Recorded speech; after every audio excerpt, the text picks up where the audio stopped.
చర్యలను అడ్డుకుంటున్నాడని విజయసాయిరెడ్డి అన్నారు. జగన్ మత మార్పిడులను ప్రోత్సహించారని ఆరోపించారు. ఏ రోజు హిందూ మతాన్ని ప్రోత్సహించలేదని వ్యాఖ్యానించారు. మరోవైపు చంద్రబాబు 5 ఏళ్లకోసారి కూటమి మారుస్తారని అన్నారు. ఇటు బీజేపీతో అటు కాంగ్రెస్ తో జతకట్టగలరని విమర్శించారు.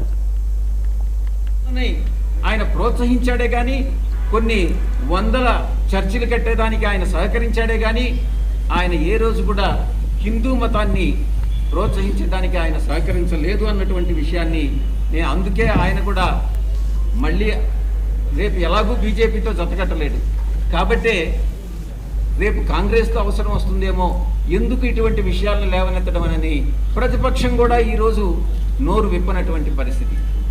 దీన్ని హిందువులందరూ ముక్త కంఠంతో దీన్ని ఎదుర్కోవాలి అని నేను విన్నవించుకుంటా ఉన్నాను. మత మార్పిడులని ఆయన ప్రోత్సహించాడే కానీ కొన్ని వందల చర్చిలు కట్టేదానికి ఆయన సహకరించాడే కానీ